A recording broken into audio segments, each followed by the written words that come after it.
أعوذ بالله من الشيطان الرجيم بسم الله الرحمن الرحيم يا ربي بالمصطفى بلغ مقاصدنا واغفر لنا ما مضى يا واسع الكرم اللهم صل على سيدنا محمد وعلى آل سيدنا محمد. Aya hiji jelema masantren, geus masantren tuluy manehana ngalalana. Masantren teh sakadar ngaji alfiah maleutik, sakadar ngaji johar maknun maku santri mah sakiceut, ngaji samsiah mah lah atuh sapira samsiah malah di Pandeglang mah anakna gede ngaranan di Siti Samsiah atuh babari tamah nungaran ukudul jubah nungaran jamul jawame eueuh nanaonan ku santri mah komo Pandeglang Serang mah tangkal kiai tangkal ustad kebon buya ieu Serang Pandeglang Rangkas Bitung urang Tangerang masantren teh kapan-kapan digelar boh itu lain lalagaan masantren teh ka Serang kapan dega Rama Simkuring pun Rama atupan masantren teh di ditu di Kiai Prawira wer ngarencang sareng Ki Bustomi almarhum almaghfurlah taha di kulon ngaji teh mantak neuk ngaji naon lah tuh di kulon mah nungaran ngaji nihayah teu aneh nungaran ngaji raudhah teu aneh tah si budak teh masantren jago ngaji ditanya nahu sagilak ditanya ma'ani bade bayan sakicep komo ditanya pikih mah ulah ditanya aing mah pikih mah tuh sapopoe aing mikih ih babarieun teh budak teh ya Allah ngan kabelah dieuna asal ngobrol asa pang pinterna tulak cangkengna geus lain dicangkeng diceli Masya Allah mun aya masalah asa pang hebatna bae teu bisaeun kiai eta mah kaing lamun aya naon sia mah ngaji teh kara kamari kaing deuk ngaji naon lamun aya pasine ketrukeun ilmu sia jeung aing ambu ieu horenganan ilmu nu hese mata ngomean eta dipanggil ku bapana sia ku aing dipasantrenkeun meureun 10-15 tahun mah aya kabeja sia teh bisa ngaji cak batur bisa ngaji teh cak aing mah encah di mana ke masjid di mana dicarekan-nyarekan deui di mana kaciduhan jiduh deui di mana digrokeun teu nembalan sia marah di mana ngagrokeun batur nembalan batur teu nembalan sia marah can bisa ngaji kos kitu mah eueuh nanaonan ngaji kos kitu mah mondok deui sia ka ditu mondok deui biayaan ku aing abah jageus beak cak jala ieu kaler sakaler kidul sakidul wetan sawetan masantren deui sia kos kitu mah can nanaon tamah kakarak bisa maca kitab bisa narkib bisa nakrir eueuh nanaonan ngaji kos kitu mah ngaji deui sia ka ditu pangnuduhkeun atuh abah ka mana ku aing sia dituduhkeun ieu lalakon teh di Bagdad sia ku ari ti dieu berangkat sekitar 100 km didinya bakal aya jelema boga santrina ngan 3 teu meunang leuwih santri teh 3 bae aya anu maksa kadinya hayang 4 teh nu hiji kudu kaluar tah pasantrenan kiaina anu memehna ge geus eungap kieu amat ya aing mah santren. Ya biasa santren teh urang mah pan hayangkan dulu santrina kabeh babari maling kerak. Ieu mah lain. Santren teh ku saeutik cenah santrina ya Allah ya Rabb. Dilaksanakeun santren ka ditu. Ngajina lain ngaji amil jurumiyah, lain ngaji sorop, lain ngaji nahu, lain ngaji ma'ani bade bayan, ngaji teh digawe. Tuh angkatan taneuh, tuh bawaan batu, tuh sia itu tuh pindahkeun ka anu. Nurut teh geus satahun teh geus satahun, cak aing iraha ngajina. Kok gaji teh kieu? Bebe jadi ka bapakna Abah jagening ngaji teh kos kitu titah gawe atuh gawe mah maning di lembur digaji meureun digawe di lembur mah komo haju daftar ka AAT maka dia jadi pelayan tina teu digaji ge maling-maling kadu atuh tabah seperti eta cenah sia mah teh teruskeun kasimpulanna nama teruslah 3 tahun di dinya karasa si horeng ieu ngaji teh teka caritakeun ilmu-ilmu nu digaweanana aneh ilmu teh teu kudu deui kasimpulanna mah hasil ngaji kitu we ayeuna mah mun neuleuh nu saluhureun isin nulis sahandapeun karunya nu paling hebat mun neuleuh awewe teu hayang awewe teh biasa-biasa bekos neuleuh kadal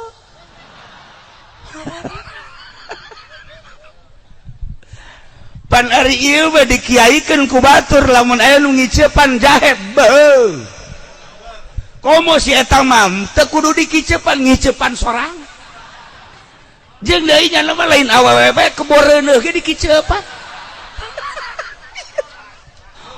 brengsek ieu mah bajingan ki ato ulah disangka hebat kadeleun kos kitu kos kiai sarua teu meunang manggih nu bahenol tah ieu hayang neuleuh awewe biasa-biasa bae bari teu ngarobah tina sikap kestabilan diri jeung kanormalan horeng aya elmuna nu mantap Tuan Abdul Qadir Luhur diangkat jadi wali kabelah dieuna Gus Dur diangkat jadi wali belah dieuna Habib Lutfi beuh nya kasep dinya na Habib dinya na pinter dinya na wawasan di manehanana pergaulan di manehanana endeuh saha awewe nu teresepeun atuh ka Habib Lutfi mah aya kabeh di manehanana haju loba di nu harayangan baik kalangan syarifah komo kalangan ahwal mah apa manehanana haju hayang henteu apa teu normal anakan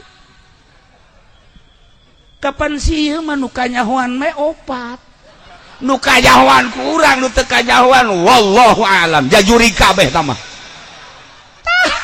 ilmu eta horeng nu hese teh Gusti Allah nu agung ayeuna geus karasa ya Allah neuleuh nu sugih biasa bae neuleuh pejabat biasa bae malah mun neuleuh polisi teh karunya sia teh bakal ka sorga apa ka neraka hirup kos kikituan mun neuleuh tentara teh karunya maksudna karunya sia teh bakal salamet apa henteu cacak-cacak aing dikiaikeun ku batur bapak aing ge sakitu hebatna wallahu alam sebab hawa nafsuna masih gede kene teu ngarahoun batur teh aing ye masantren teh geus datang ka dia balik ayeuna ka imah katingali ku bapana sieup kasiepanana lain deui eta ya Allah ya Rabb ngurusan bapa pohara isuk-isuk lain ku pamajikanana diurusan teh ku anak nu tadi teh ya kebutuhan bapa misalnya hayang cai panas cai teh kopi manehanana nu tandak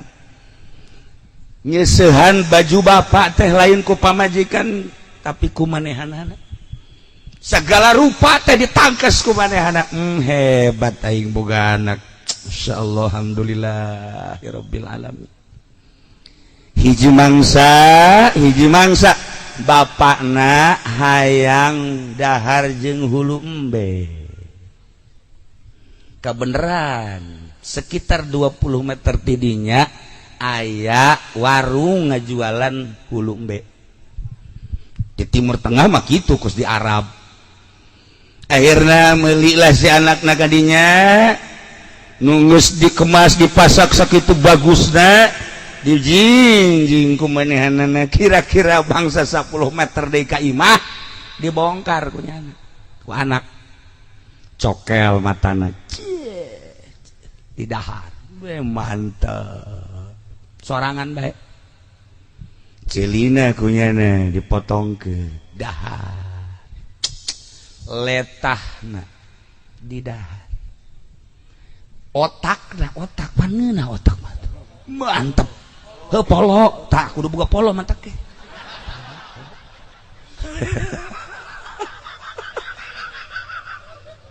polo lah ya Allah di dahar kene masya Allah geus eueuh nanaonan dibawa ku yada ka imahna bah ya hulumbe alhamdulillah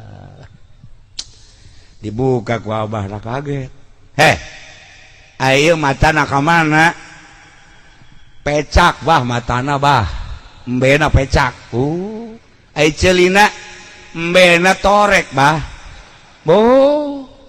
ai letana ge eueuh tah eueuhan bisu bah embena bah gagu dibuka ku jana aja polo lagi eueuh ieu nya eta tuh bah cenah bedana teh embena teh keur hirupna teh botak eueuh nanaon cak bapana tuh balikeun deui ka ditu balikeun aing teh kadahar naon balikeun ka ditu bah perjanjian anu boga warung di mana barang geus dibeli cacat sakumaha cacat dage tidak bisa dikembalikan deh atuh sia bodoh amat wallahu alam kula nu bodoh atawa tukang warung atau bapak nu bodoh sia kumaha sih ieu kumaha ieu banyak aing ieu hayang hulu embe ku sia dibere embulu embe kos ti dituna kieu bah beureun kieu maksudna mah bahai kolot mah beureun wasok ngadahar barang nu bagus-bagus geus be keuna anak bah meureun ngadahar nu ngeunah kolot malah atuh cukup tulangna goblok sia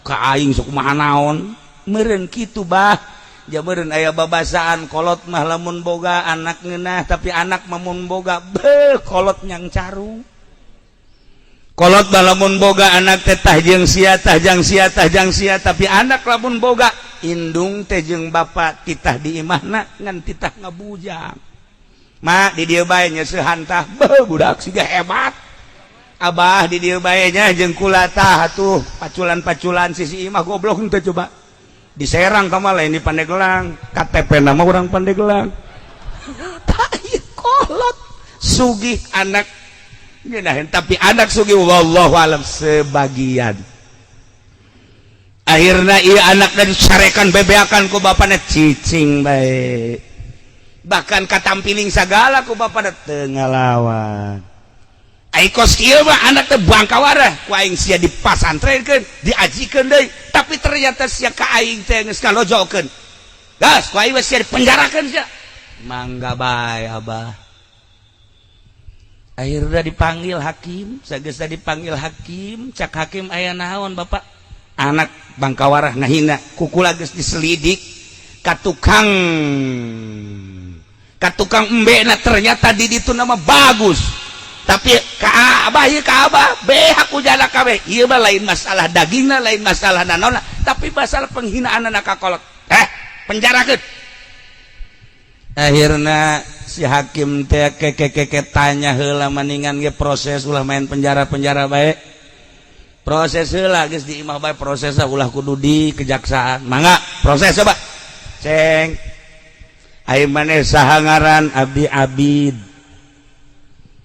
ai maneh ieu lalakon hirup kumaha mimitin abdi di pasantrenkeun alhamdulillah malah nambah deui abdi pasantren teh ari ieu titah meuli hulu embe haju kunaon ku aceng di daharan kieu abdi teh boga amanat ti guru abdi hasil masantren menang nitah abah masantren teh hiji eta mata teh ku abdi teh dicokel teh maksudna ngaisyarahan mata abah teh ulah jelalatan bae sebab abah manggeus kolot kitu meunang manggih nu eplok cendol pagi asal anu pinarepna gede bae haju ngabanding-bandingnya duri imah asana ieu mah lain deui ieu mah rada gedean ye tah pikiranna kitu bae tah nu badak abdi menang isyarat ti guru abdi cokel mata anak memeh nyokel mata abah jeung memeh mata abah dicokel di akhirat mending diisarahan ku nyokel hulung beul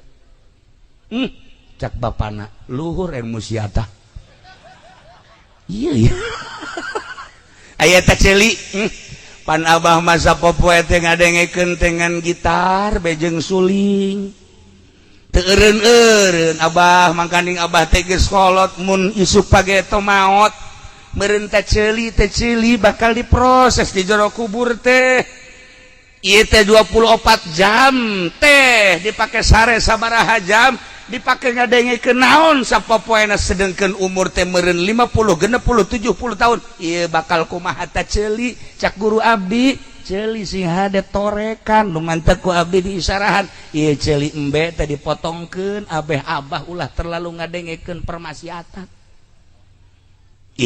cak bapana luhur oge teh sia tah ilmu teh tah pandang bapak eta letah diadu-adukeun kiai jeung kiai ngadu usum pilpres terepeh nu jadi presiden jeung nu jadi wakil geus beres kiai jeung kiai anu can sasalaman gara-gara letah polisi jeung TNI terepeh nu jadi presidenna al mulya nu mulya Bapak Presiden Jokowi dihandap can sasalaman aya anu masyarakat jeung masyarakat ustad jeung muridna ngancam mun sia teu milih nomor hiji moal di aku jadi murid sia ku aing si itu na geus jadi presiden si ieu na can sasalaman letah ndeu kumaha ieu lalakona ndeu kumaha batur anu jeuk jadi inohong batur anu ndeu jadi presiden batur luk jadi wakil urang nu ribut dibere sabaraha duit sih sebenarnya mah Haji Pendi kamari 4 juta ka neraka ya Allah rugi amat ya Allah ai batur ka neraka ge mobil batur ba jabatan ai 4 juta Gusti geus ulah milu balik jeung aing sia teu hayang aing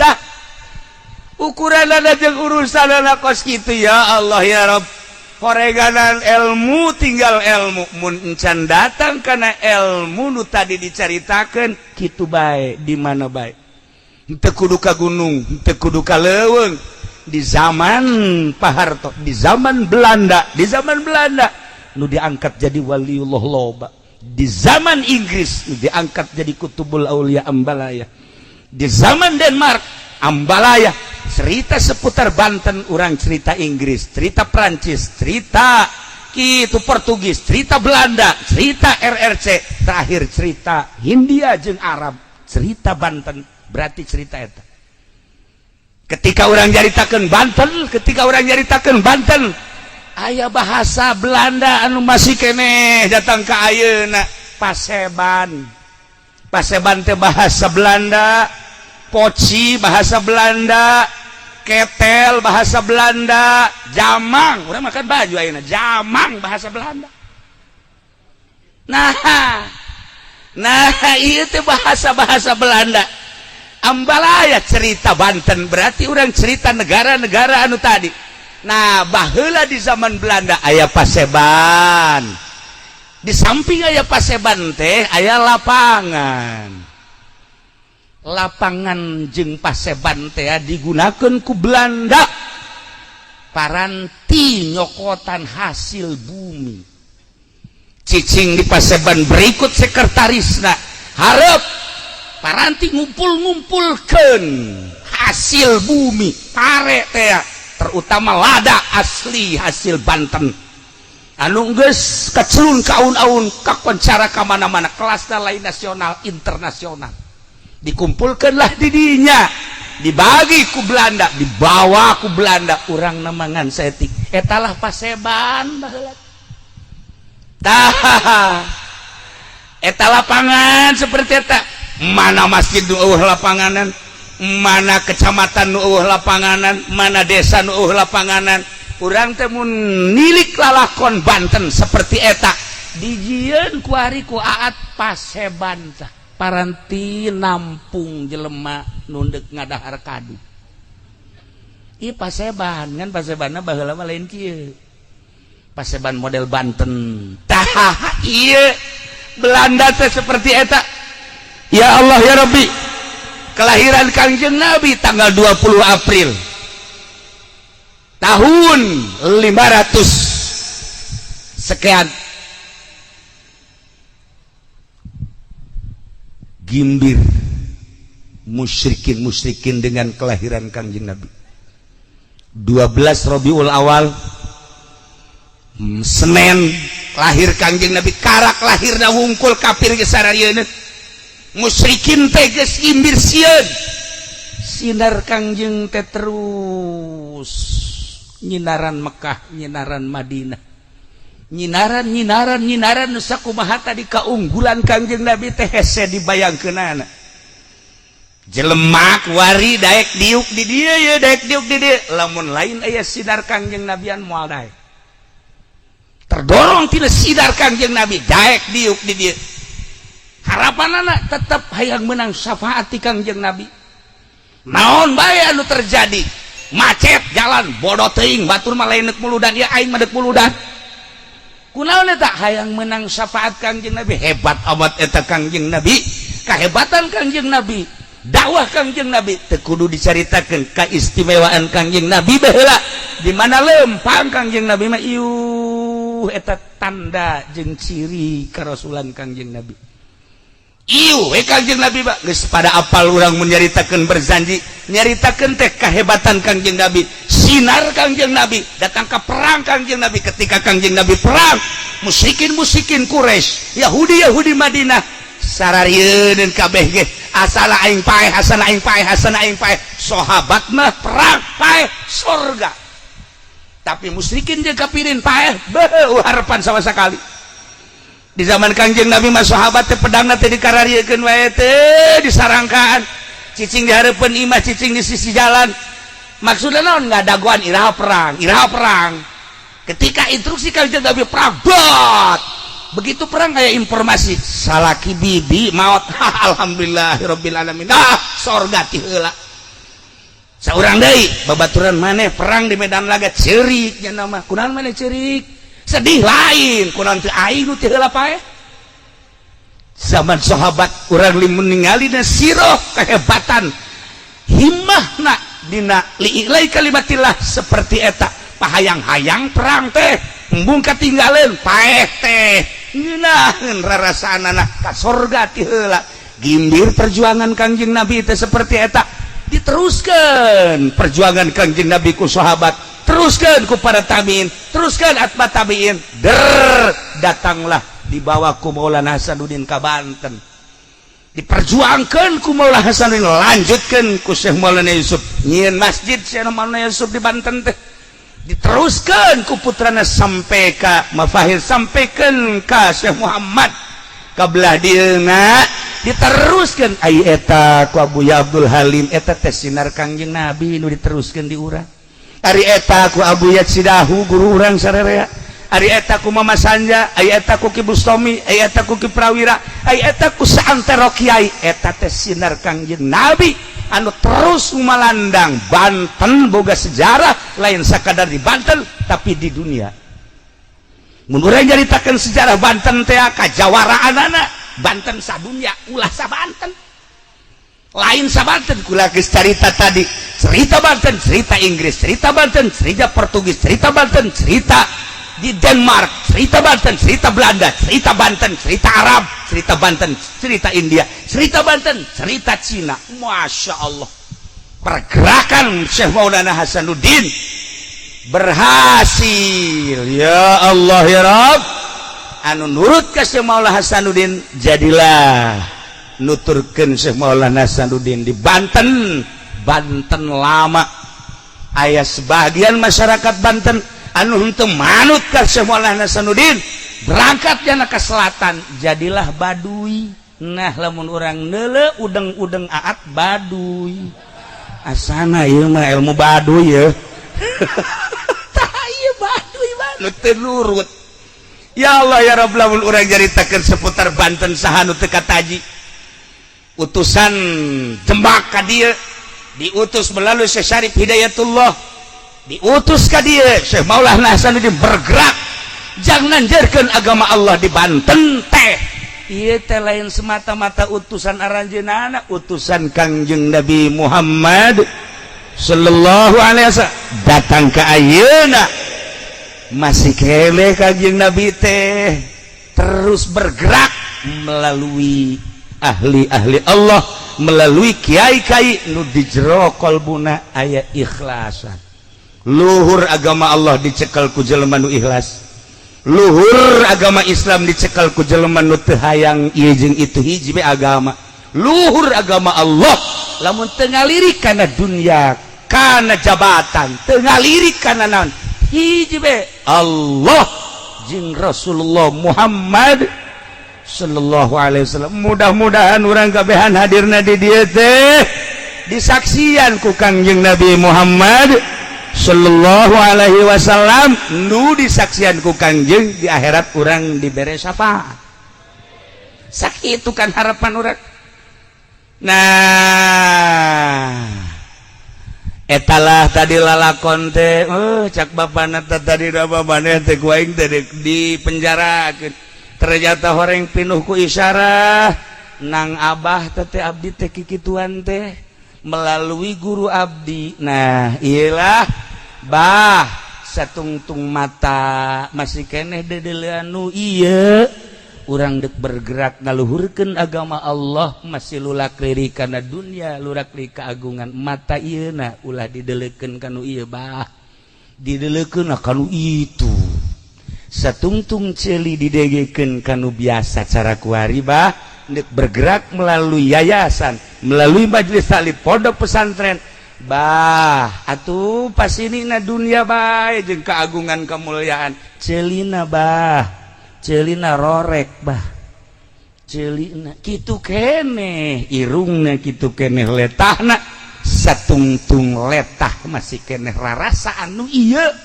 moal luhur agama bah tah ieu abdi teh beunang isyarah ti guru nu mantak matana bentakeun tapi lain bentak ka dunia decelina dengekeun lain urusan dunia kitu keneh lisanna ulah urusan lisan dunia. Nah nu bergerak di Indonesia wali sanga lamun cara mata urang jeung ceri urang moal luhur.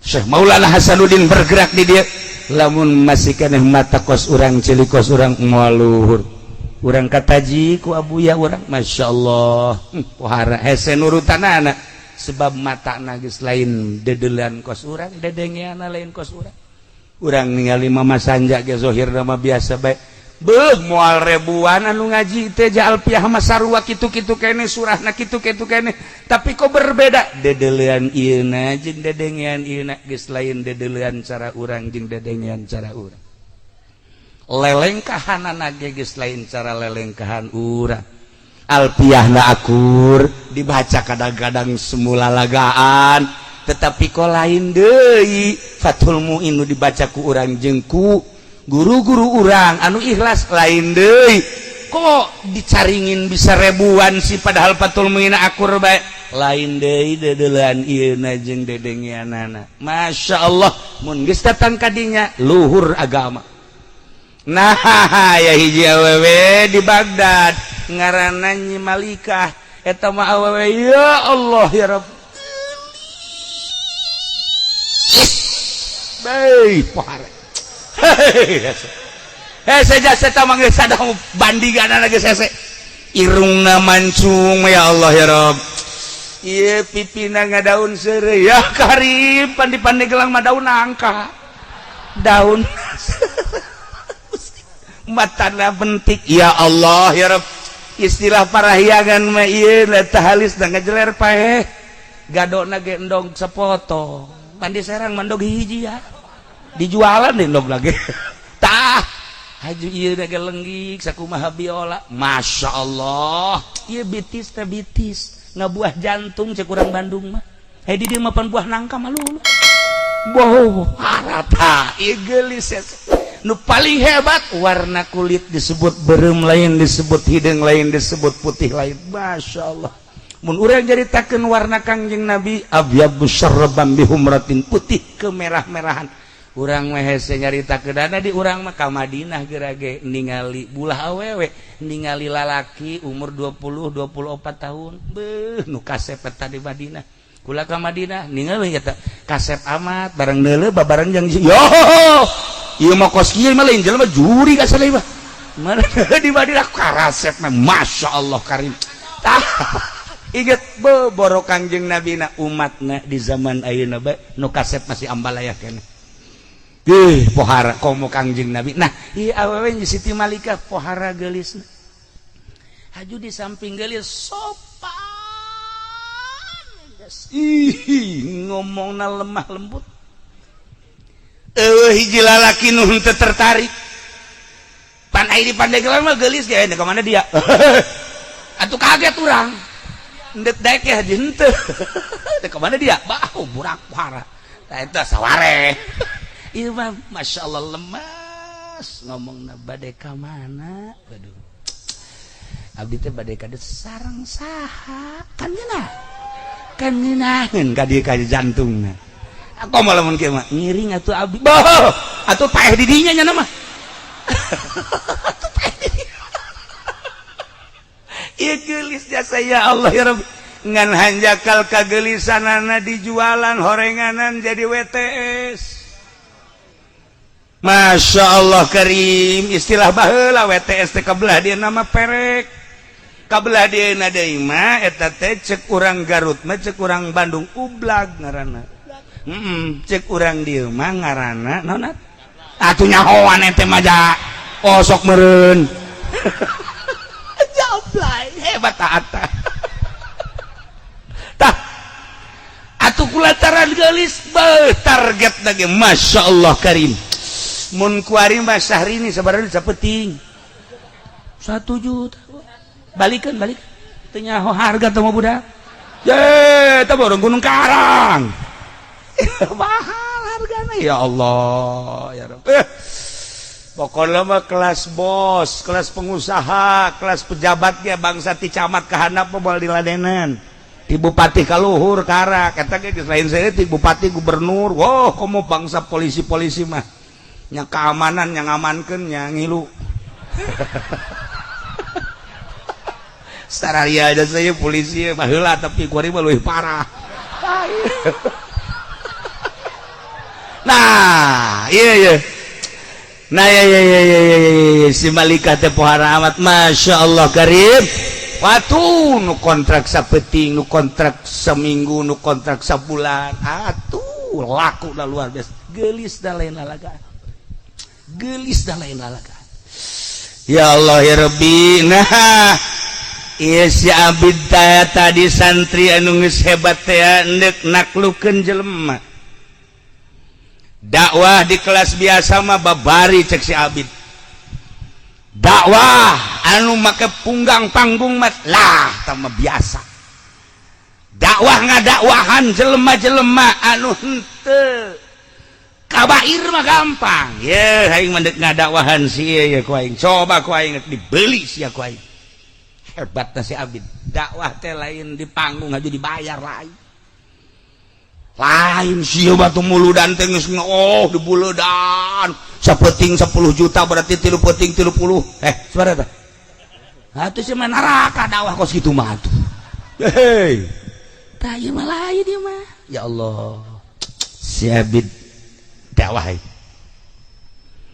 ditanya neng sapeting hayang sabaraha harga termurah 100 dinar sadinar teh ya 4 gram emas kira-kira lamun 100 kali 4 berarti sabaraha 400 hargana mun kuari sagramna teh 700.000 jadi sabaraha cepet aing teu percaya ka sia nu bener sia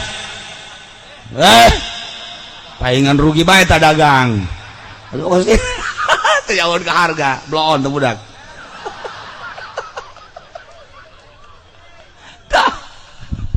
ya Allah ya Rabb dibeli cek si Abid beli nyahuan nyana bahwa eta teh santri nyahuan si balikah teh bahwa eta teh ustad kok daek meuli oh ustad akhir zaman mah kieu meureun ye iya geus di kolektif we ku nyana wah berarti kiai akhir zaman mah kos kieu ye wah mantep ya akhirna siap beli dibawa ke tempatna datang ke kamar ngerokok heula minum api-api minuman keras padahal mah kos kieu we ieu teh aqua dihebat-hebat tetep we cai tiis cai gentong itu tah beres langsung malikah bubuka mimiti buka bajuna katembong rembai buluna mulai sebalik kata si Abid gewe heula rokok teh pemanasan heula training mulai ya ngadeukeutan yes ai dicekel mah dicekel biasa sukuna terus pencetan ka dieu langsung BH-na dibuka insyaallah si Abid gewe si Abid deh insyaallah ieu kieu meureun lalakuan teh batur teh nya cek hatena lalaguanna teh kieu meureun batur teh cek malikah Pak mau sekarang dibuka nih nanti dulu apemnya jangan dulu dibuka sebentar lagi atuh ieu mah geus kudu dicaritakeun noh numbungeun ge ditatarik atuh ditatarik tawa kos kitu Masya Allah pernah embereuneuh huyana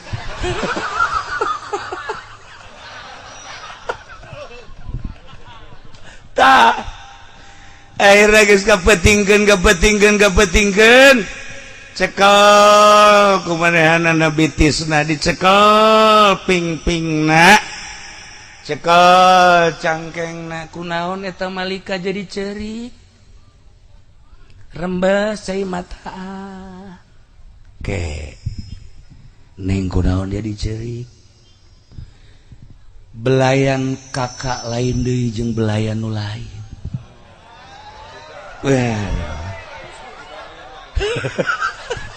emang kumaha kitu aya nu lain mah beda di mana dibelai teh haju maruringkak bulu rada lain deui rasa panasna rada aya ieu mah kok kula jadi sieun aya naon sih ah jo biasa bae cak Ki Abid asana henteu kajen kumaha ge kula dibelai kuno sejen kula dipeluk kuno sejen geus terbiasa lalaki nu korban dipelukan kaula geus lain hiji 20 mungkin 100 tapi begitu kakak Ka Abid ieu nyekelan kula lain deui kula jadi naon muringkak buluna lain deui bahkan ieu jadi kalaluar kesang kok aya naon ya nangtung nyana seunggeusna nangtung BH dipake dike heula ulah ka dipake cenah nyana henteu lah cek cenah mah dipake bae cenah terus bae baju dipake deui malah sakorodong ka dieu kok jadi kieu sih malika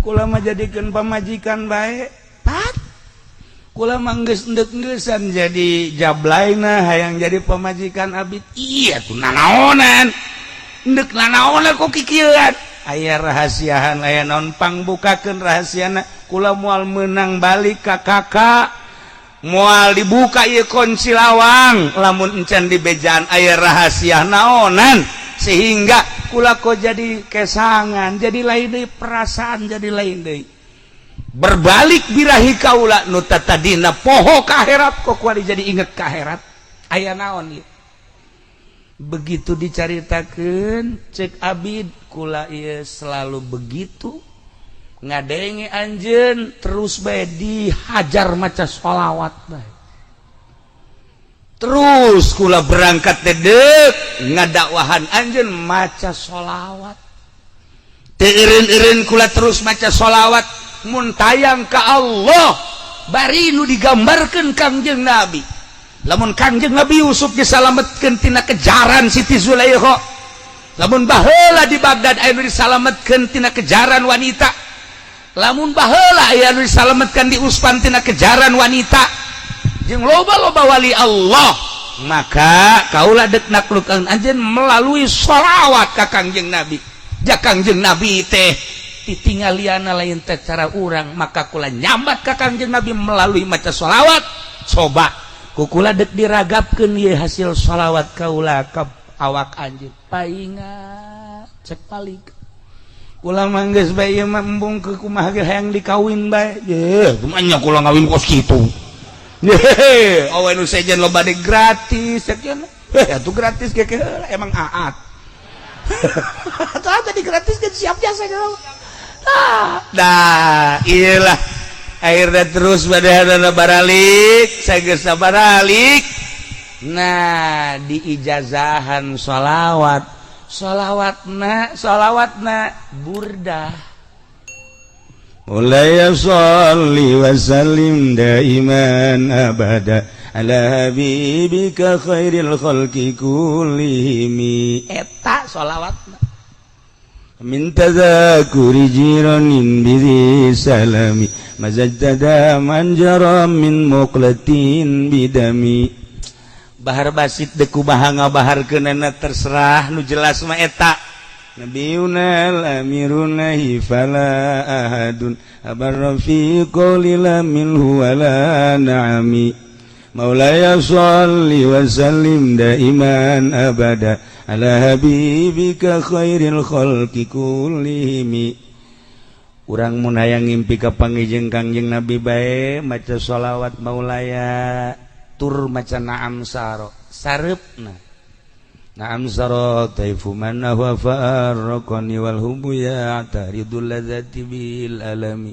maulaya sholli wa sallim daiman abada ala habibika khairil khalqi kullihim ngan syaratna hiji boga wudu dua hadiah heula ka Imam Busiri tilu hadiah heula ka Al-Mujiz dunga ijazah keunana tilu macana make bahar basit opat tambahan make maulaya nomor kalimana kudu ngarti kana maknana nomor kagenepna dibacana sareupna insyaallah sok gerage urang cinta ka Kangjeng Nabi bandingkeun ka cinta urang jeung ka mobil cinta ka Kangjeng Nabi gedean mana Kangjeng Nabi urang jeung motor urang cinta ka Kangjeng Nabi gedean mana Nabi urang jeung jabatan urang cinta ka Kangjeng Nabi gedean mana jeung keagungan cinta ka Kangjeng Nabi jeung sawah gedean mana ieu Kangjeng Nabi nu aya di kolbu urang urang cinta ka Kangjeng Nabi hayang syafaatna gedean mana Kangjeng Nabi nu aya di hate urang jeung ruko urang Masya Allah Karim mun dibandingkan seperti itu seperti eta tanya diri orang datang ke mana atuh cinta orang ke Kangjeng Nabi teh ja urang mah atuh pohara jasa motor mah dibelaan ku urang Kangjeng Nabi mah dah henteu mobil mah dibelaan ku urang Kangjeng Nabi mah diapilainkeun ku urang sawah mah dibelaan ku urang Kangjeng Nabi mah dibiasakeun bae ndek kumaha tuh perjuangan urang ngajungjungkeun ka cinta urang ka Kangjeng Nabi melalui naon atuh melalui naon jadi banding-banding teh geuninganan ngan sakadar aya ngaranna bae Kangjeng Nabi teh dina kolbu urang ai perjuanganna mah da eueuh gulak-gilak urang teh atuh kamari ieu masantren bisa ngaji alhamdulillah boga santri 10 istiqomah jang ka akhirat teh luar biasa lantaran kabitah yang kabeli motor jeung mobil ngagilek jadi yayasan eta mah di Tangerang di dieu mah henteu di dieu mah henteu beda tuh dek kumaha Kangjeng Nabi dek di mana kitulah para jamaah kaum muslimin wal muslimat rahimakumullah lamun urang nyaritakeun Kangjeng Nabi hese teh kumaha hese ieu aya ngabuktikeun agungna Kangjeng Nabi cara sahabat Kangjeng Nabi nyarita la yu'minu ahadukum hatta akuna ahabba ilaihi min nafsi wa min ahlihi wa min malihi wa minan nasi ajma'in dibuktikeun ku Siti Nusaibah aya hiji sahabat awewe ngaranna Nusaibah bin Ka'ab boga salaki ngaranna Sa'id tenang di dapurnya na Saidna ker HSW nginahin jasa jadi sahabat teh nungguan perang kadenge rombongan sahabat bleg bleg bleg bleg bleg bleg kadenge rombongan kafir deg deg deg deg Siti Nusaibah kaget pasti ieu peperangan kajen kukumaha ge ieu teh peperangan kajen kukumaha ge dihudangkeun perang Uhud Kak kasalakin akhirnya rombongan kafir geus berangkat ternyata deuk merangan muslimin Muhammad jeung sahabatna kurinjal bae hudang kunaon lain aing cek nya nu ngadenge endahan sia aduh tinggalin aing gegeran make baju kere berangkat naik kana kuda set tinggalin pedangna diangsongkeun ku pamajikanna cek Siti Nusaibah ka ieu pedang ulah waka pulang lamun can menang Kak berangkat Kak doakan ya berangkat lapor ke Kangjeng Nabi cek Kangjeng Nabi berangkat silakan perang perang Uhud gugurnya na di Medan Laga diutus ku Kangjeng Nabi babaturanana bejakeun ka pamajikanana gugur kitu di Medan Laga datang waalaikumsalam aya naon kabar naon salaki gugurnya alhamdulillahirabbil alamin kok alhamdulillah neng geus ti heula ka sorga kula pasti kaajak ya kan gas gara balik deui ka ditu kieu bae Siti Nusaibah kadeuleu ku anakna ngaranna Amar mak kunaon ngalamun abah maneh gugur di Medan Laga syahid amma mah ye emma bungah jasa emak mah aju kok ngalamun eueuh deui kirimkeuneun ka ditu ieu saha nu kudu dikirimkeun jangan luhurkeun agama Allah cak Amar abdi mah umurna 15 tahun siap-siap ka ditu lain siap-siap teh masyaallah ieu anak emak caknya doakan mah berangkat nya masyaallah mana seserian we masyaallah cek lain anak aing ngaran Amar persis bapana amat persis Aat ngalah ka Arif ieu mah bau perkaduanana bau hebat tamat ieu mah geus nah ieu peperangan dah berangkat lapor ka Kangjeng Nabi Amar mana ieu geus aya izin ti ibu justru ieu teh kula teh meunang izin ti ibu sok perang berangkat das gugur deui di Medan Laga bejakeun cak Kangjeng Nabi ka mana ka ditu bejakeun deui aya naon Amar gugurnya alhamdulillahirabbil alamin abahna jeung anakna geus aya di sorga ngalamun nya kieu be kapanggih deui ku Saad anak nu pangbungsuna umurna 12 tahun cek Saad mah kok ngalamun sih lain ngalamun sedih mama naon tuh eueuh kirimkeuneun jang perang abah sia geus gugur kakak sia geus gugur ieu saha nu dikirimkeun deui ieu inget ka Kangjeng Nabi na masyaallah kabayang be Kangjeng Nabi jeung para sahabat keur berjuang nah lamun kula ka ditu kumaha emang sia daek perang atuh lamun abah ka sorga kakak ka sorga manja kula kudu tinggalin ka sorga ayo berangkat ka ditu berangkat umur 12 tahun berangkat menghadap ka Kangjeng Nabi aya naon maneh Saad kula ieu deuk siap awak kula deuk dipake berjuang maneh mah budak ajeun asal aya izin bae ti tuan emak kula geus izin ayo guys berangkat ka Medan Laga wah luar biasa kancolahna di Medan Laga tapi didelekeun bae kan ku musyrikin ku Yahudi sia budak leutik dihajar sia ku aing bener bae dihajar itu tukang jeger Saat gugur di Medan Laga bejakeun deui ka mana Nusaibah Saat gugur abahna di sorga anak sulung di sorga nu kadua di sorga nu katilu geus kabeh cakna di sorga kabeh ieu dah tinggal aing kuda dikaluarkeun deui set nyana make baju kere awewe naik kuda berangkat lapor ka Kangjeng Nabi ya Tuhan ieu bakal pamajikan saya bener endeu ka mana milu perang kula awewe mah teh kudu milang ka Medan Laga ka ditu cicing we di dieu ngurusan teu abdi mah hayang perang bae kajen gugu mage izin bae ti Tuhan atuh mangga bae endeu mah berangkatlah perang kancolahna di Medan Laga ngaluhurkeun agama Allah nu kadeuleu teh Kangjeng Nabi jeung para sahabat keur ngaluhurkeun agama Allah beak kahajar ku pedang beak ieu na leungeunna potong ieu na potong sukuna potong beak kabeh beres perang Kangjeng Nabi ningali Said Amar Saad jeung mana rep di luhur mendung anu pohara sigarek hujan Kangjeng Nabi nanya ka sahabat anjeun apal henteu itu di luhur teh reuk muhun itu di luhur teh mega muhun katigali kumaha mega eta teh seluruh malaikat salangit ngalayad ka mayit nu ieu kulantaran hatena eueuh deui nu dipakekan cinta iwal ti kaula kula ngucapkeun la yu'minu ahadukum teu termasuk iman nu sampurna salah sahiji arajeun kabeh hatta akuna ahabba ilaih sehingga kaula nu dipake leuwih kepake karesep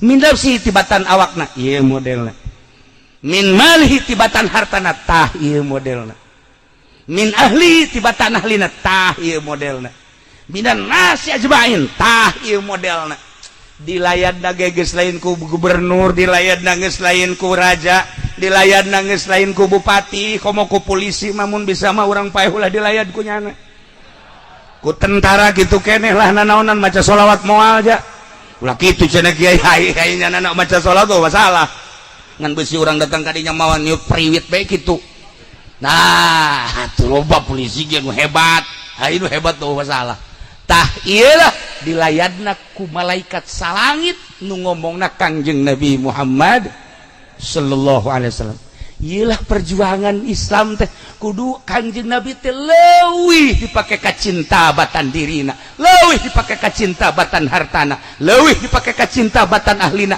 leuwih dipake ka cinta batan manusia sakabehna ieu mah jang ngabandingkeun urang geus datang ka mana cinta ka Kangjeng Nabi jeung ka diri urang eta Sidina Umar ja Sidina Umar teh Sidina Abu Bakar kabehan ngobrol jeung Kangjeng sehingga ngobrol ya urang Arab nu rada jauh baduy Kangjeng Nabi nyaritakeun sorga Kangjeng Nabi nyaritakeun neraka careureut Kangjeng Nabi nyaritakeun sorga suseulian kabelah dieuna Kangjeng Nabi teh nyaritakeun almarhum aman ahaba seuri kabeh balik ka ibahna masing-masing nu urang Arab Baduy teh caritakeun ka keluargana carita neraka asa di neraka jeung Kangjeng mah carita sorga asa di sorga jeung Kangjeng mah tapi urang indah raja jeung Kangjeng mah engke ye bakal dibarengkeun jeung dipake ka cinta urang pan cinta susurian jeung keluarga isuk susurian deui 3 poe nyana ngarasa munafik loba susurian kapanggih jeung Sina Abu Bakar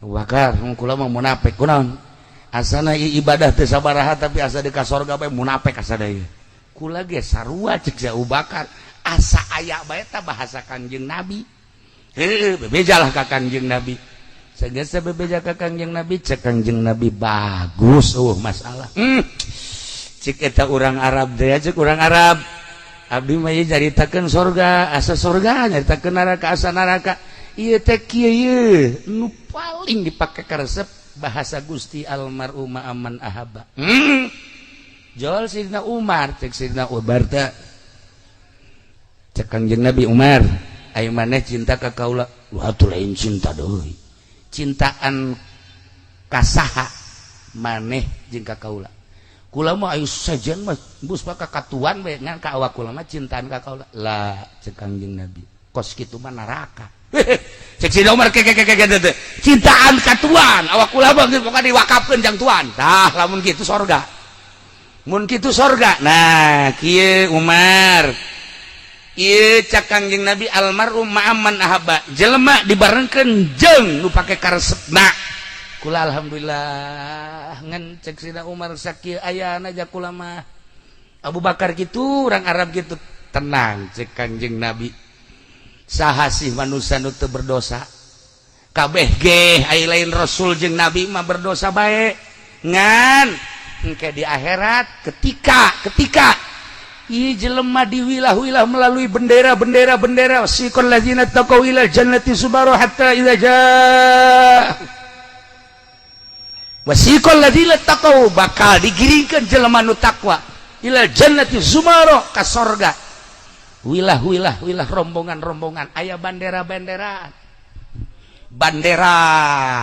PDI aya bandera Golkar aya bandera PKB aya sia mantep deh itu mah tah eta mah kana neraka kabeh sok sia ayo sia ulah teagan bandera Golkar di akhirat mah aya ge bandera sidik bandera jihad bandera adil 9 bendera nu dibikeun ku Kangjeng Nabi ka pemimpin-pemimpin nah cak Kangjeng Nabi ulah sieun kula bakal aya di dinya sahaja loba nu cinta ka kaula sanajan dosana loba engke ku kaula digerokeun ka dieu ditimbang amal salat bagus puasa bagus barang ditimbang ka dieu bohong aya nipu aya pan sieun mah terus bae bakal hareuseus lah neangan kabeneran dinya hese geus ngampleh ge cek malaikat balangkeun bae kitu ka sore pannyana cinta ka Kangjeng Nabi Kangjeng Nabi na aya ya si Pepen kan aya kade tetep kayak milunya di tukangnya gitu. Sugan teragak be maneh mah itulah jadi orang cintakeun ka Kangjeng Nabi sebab Kangjeng pernah nyarita almar'u ma'amman ahabba ya Allah ya Rabb para jamaah kaum muslimin wal muslimat rahimakumullah tadi caritaan nomor kahijina Kangjeng Nabi teh kamulyaanana jadi langit jadi bumi mun ditulis make mangsina laut make penahna tatangkalan moal anggeus jartakeun kasampurnaan Kangjeng Nabi kasampurnaan Kangjeng Nabi teh urang cinta ka Kangjeng Nabi tembongkeun cinta urang melalui sedekah panjang mun aya carita tentang sedekahna sholawatna bae ka Kangjeng Nabi salah sahiji jelema anu ngadawamkeun sholawat abid tadi WTS bage WTS luluh ku sholawat dina burdah lamun urang nyaritakeun burdah maca sholawat urang babarengan jeung para zolimin jeung para pemerintah anu ka urang suuzon baca sholawat aya hiji sholawat baca eta moal kukumaha pamarentah bakal ngahormat lantaran naon kadeleuna urang lain urang tapi Kangjeng Nabi Muhammad sallallahu alaihi wasallam kukula geus dicaritakeun sakumaha tadi horeng Kangjeng Nabi teh perjuanganna luar biasa dibuktikeun ku Siti Suwaidah urang Banten teh ahli perjuangan jawara ngaranna geus datang ka mana mun dibandingkeun jeung eta urang ngajawara teh ngaluhurkeun agama Allah geus datang ka mana nah kulas tahun anu silam kitu memeh pilpres ziarah ke Habib Lutfi 5 mobil ieu marilu kabeh 5 mobil adik-adik kula keluarga milu kabeh ngobrol hangat aduh luar biasa jeung Habib Lutfi balikna dibere oleh-oleh kadu 2 dus atau 3 dus cek Habib Lutfi kiai sini nanti di rest area harap berhenti semua ini harus dimakan ya makasih Beb berangkat sampailah di rest area dibuka nu misleuk kadu bagus kabeh nu goreng Habib Lutfina di Pekalongan tapi meuli kadu lain di Pekalongan di tempat kaduna di paranti ukiran teh naon Jepara teh kira-kira Habib Lutfi dek ngaberkatan kula lain sia cuma asa kasia bae kan Habib Lutfi keberkatan naon atuh kesusu eta mah berangkat meuli di Jeparan bagus nomor hiji datang ke rest area dibuka kula mah ngadahar hiji mikir aya Habib Lutfi mere kadu naon maknana ai sia tah mah teu ngarti makna atuh mimiti lisila haju cingogo haju kikituan beak sabaraha mah atuh genderowo kadu tah mah Masya Allah sarua kabeh lu mikir ieu teh maknana naon kadu teh ya Allah ya Rabb kula memikiran aya Habib Lutfi teh teu sawajarna mere kadu aya naon maknana dibongkaran unggal kitab can kaharti aya kitab Imam Jalaluddin Rumi dibuka ku kula kula seuseurean bae bisa ditakbir luar adalah syariat antara jero jeung luar toriko jerona adalah hakikat hiji Nomor kedua, luar adalah ulama su. Nomor kedua, ulama zohir tapi anu berjuang. Nomor katilu, ulama hakikat. Terakhir, uraian Imam Jalaluddin Rumi, luar eta adalah pemerintah, antara luar jeung jero ulama su, nu di jerona adalah ulama hakikat. Kata Haji kula, dibukaanlah ku kula uraian Imam Jalaluddin Rumi dina kitabna. Pas kula alhamdulillah zarah ka Turki meuli kitab di ditu hese dibacana. Barang kagowar aya horenganan hayang seungit teh kos kadu kudu melalui cucuk heula. Panjang tama dongeng. Nu paling ngeri adalah cucuk eta pemerintah. Antara cucuk jeung jero eta adalah ulama nu deukeut jeung pemerintah. Di jerona nu seungit ulama nu jauh jeung pemerintah. Tah, iyalah kadu. Dibukaan antara makna-makna nu tilu teh naon dia teh cucuk ya Karim orenganan geus setengah 11. Pelebah kaduna moal kabongkar ieu mah. Iya setengah teu karasa ieu. Kaduna boh parah ieu Habib Lutfi ku pinter tah Habib Lutfi mere kadu. Tidinya kukula teh terus we dibulak-balik eta kitab kadu teh kos kitu mantap. Mantap. Kaharti urayan seorang kutubul aulia Imam Jalaluddin Rumi tentang kadu. Hebat amat eta Habib Lutfi mere oleh-oleh teh kadu. Mantap. Kukula mun dicaritakeun seputar pilpres tahun sebelum pilpres, hubungan kula jeung Habib Lutfi luar biasa ratna. Tetapi kadeleuna kos nu akur kos nu beda, kos nu akur kos nu beda. Masalah sampai pertemuan terakhir menjelang ka Bekah nyana meluk kula seserian bahkan loba amanat dan amanat. Iyalah karena kula memahami tina kadu horeng lain sakadu-kadunaat. Horenganan Haji Arif nu mantak hebat, lain bae di Pandeglang ieu teh suara Haji Arif teh, lain bae di Serang lain. Serang. Lain bae di Pulau Jawa ngaran Haji Arif teh, di Jambi sajambi, di Sulawesi Sulawesi, di Malaysia sa Malaysia. Horenganan kaapikanana lain deui. Beuh, Haji Arif mah anti lamun aya kadu nu pertama ragag dicokot anti. Milik maung. Haji Arif. Ieu mantak hebat ngaran ka mana-mana teh atuh ngabogaan elmuna. Ai si eta mangorake dah di orag. Tuh Haji Arif mah Masya Allah kadu nu pertama ieu adalah ulah didahar ulah dicokot milik maung.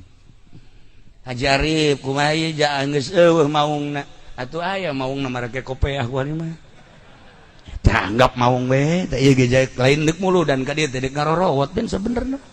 Kita teh geus gular-giler urang mah mikiran takziman wa takriman ka Kangjeng Nabi nya nama lain. Geus kieu nu mana ye atuh emang imah kos kitu genderuwo.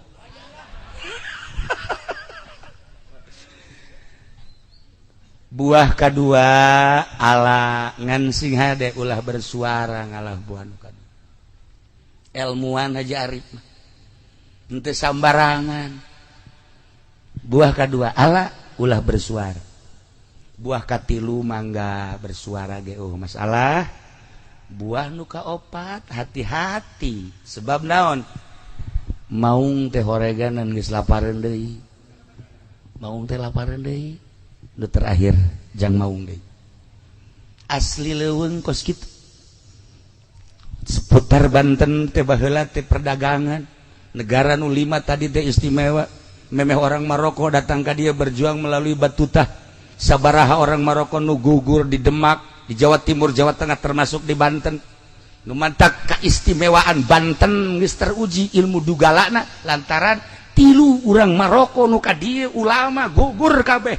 Hiji Batuta mah hebat, Ibnu Batuta. Terakhir orang Maroko anu berjuang di Banten anu deuk siap sagala-galana. Nyana neuleuh urang Banten geus nyingrai ka ditu melalui Maulana Hasanuddin Baduy. Ilmu di Banten teh pohara luar biasa.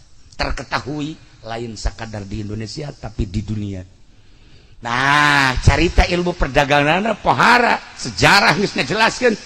kuarima ilmu pertanian anak nu mantak loba ngaran kadu di Pandegelang kunaon kadu loba ngaran kadu picung kadu merak kadu engang kadu kadu banen kadu ambalayah tak kadu kula danyakeun ka sasaha ge eueuh nu nyaho duka boga sejarah baheula zaman perjuangan baheula balain Kabupaten Serang teh sawah nu mantak di dan Serang Belanda eta teh Serang teh cukuran Garut Serang cukuran dia mah sawah mun dilalakonkeun tah gak jadi Kabupaten Serang gak jadi Kabupaten Pandeglang jeung lobana kadu eta teh gabogaan sejarah termasuk kaduna ge gabogaan sejarah anu luar biasa henteu semata-mata Habib Lutfi mere berkat tilu dus nu sakitu lobana jeung baragus kabeh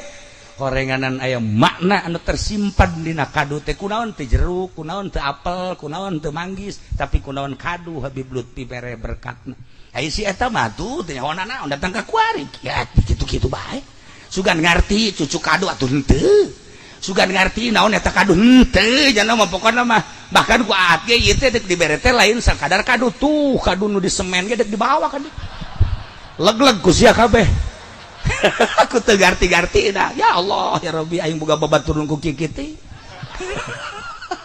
hadirin kaum muslimin wal muslimat rahimakumullah terakhir ieu teh haul Haji Arif tah tu tadi teh perjuangan datang ka gugur di medan laga urang doakeun Haji Arif ge mudah-mudahan nyana berjuang lain lalagan kukula mun diceritakeun ilmu Haji Arif leuwih tibatan anak nanyahona kula mun nyaritakeun ilmu Haji Arif leuwih tibatan aat nyahona kula insyaallah nyana mah nyaho dengan sakitu kula leuwih aya ilmu nu istimewana di samping ilmu pertanian ilmu perkaduan aya ilmu nu teu dikanyahokeun ku aat hanya sebeberapa gerintil nu nyaho lain jelema biasa Haji Arif ngan kulantaran jamna geus jam 10:30 iraha deui waktu insyaallah tah urang ngabahas kadu jeung naon sebabna loba ngaran kadu di dieu jeung deui eta Haji Arif boga ilmu naon tah eta nu paling penting mah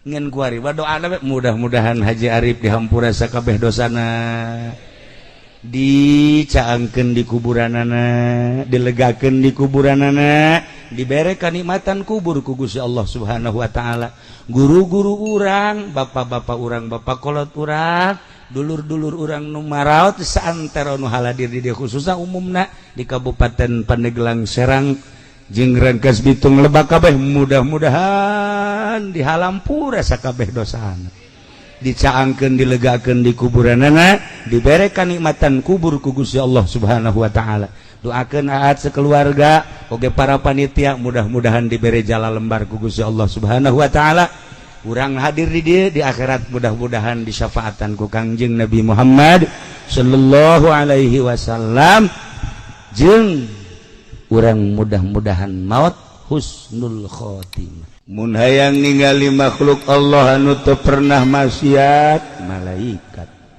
mun hayang ningali makhluk Allah nu salilana maksiat setan nu kadang-kadang maksiat kadang-kadang taat bawaan kula ngan lobaan maksiat hampir nyarupaan ka setan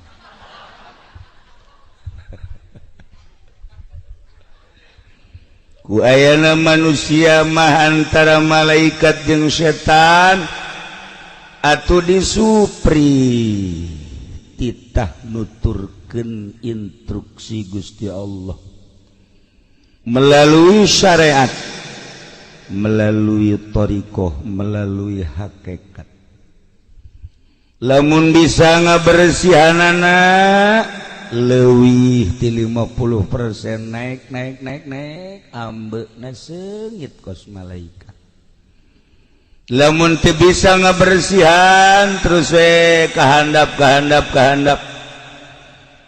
maksiat bajidor jeung sajabana atuh baueun malaikat ge mantak malaikat eta selalu ngambean sirah Haji Pendi hangru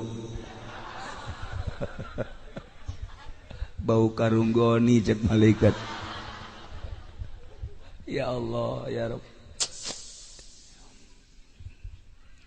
Lamun hayang urang nyarupaan ka malaikat urus awak make fikih, tapi lamun diurus sakadar make syariat fikih doang mah kadang-kadang ngan zahirna doang nu bagus, jubah ngangsar ka handap, sorban make tilu, jubah make tilu, naik angkot atuh teh mah kudu dibawa ka grogol. Ieu zahir doang kos kitu katipu urang ku zahir.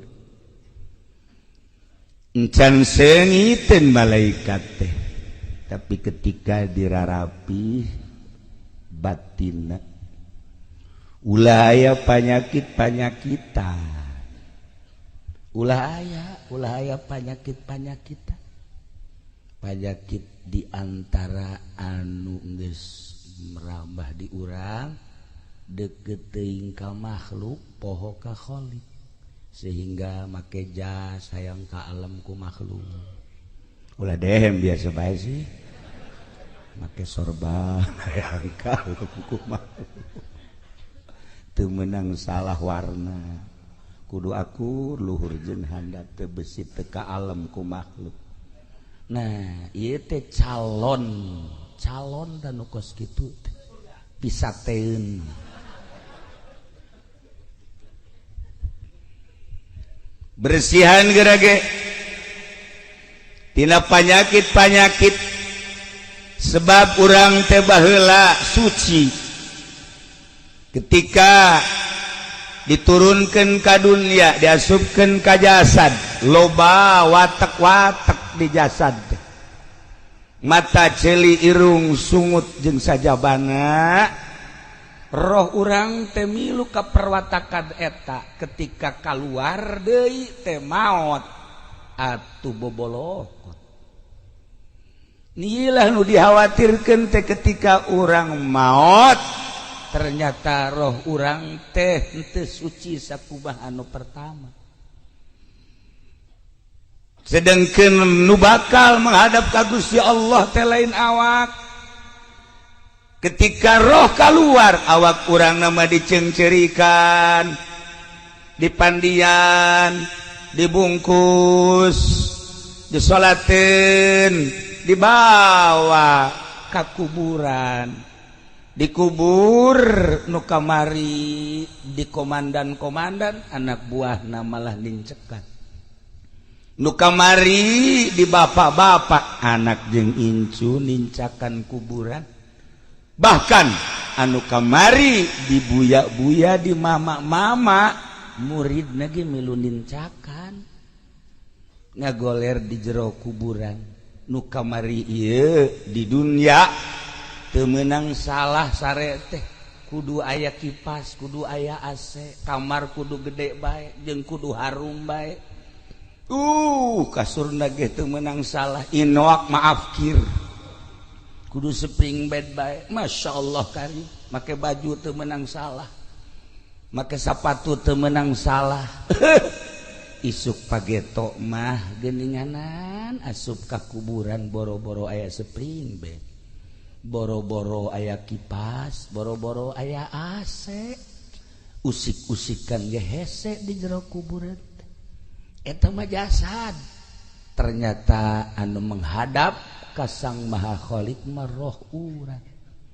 Naik ka luhur langit ka hiji, mun bagus bisa langsung ka dua, mun masih kene bagus langsung ka tilu, ka opat, ka lima, dan selanjutnya ketika bagus karaku Gusti Allah disuprih titah turun deui ningalikeun jasad nu keur ngagoler di imah. Oh eta teh awak aing, urang teh geus terpisah. Ketika dipandian milu urang neulekeun, ketika dibungkus halapis dua lapis, roh asup kadinya set, dilapis katilu urang aya di dinya.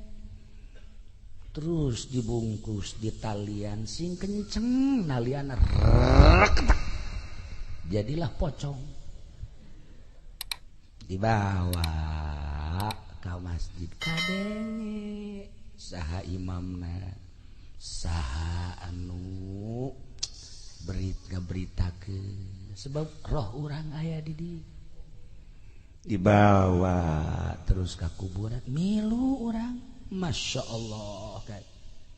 Lamun bagus indah tapi lamun goreng roh orang naik ke langit ditanya roh saha ieu urang pondok coba bukunya coba barang di deuleu ya Karim ieu mah subuhna koboan 90% koboan cak malaikat teu narima nu kobo ieu mah ye terus dagangna oplosan teu beres ieu mah ye dijejak ku malaikat dijejak terus ka handap set jadilah ririwa sapondok sarieun kabeh asal magrib kunci lawang besi air ririwa di pendi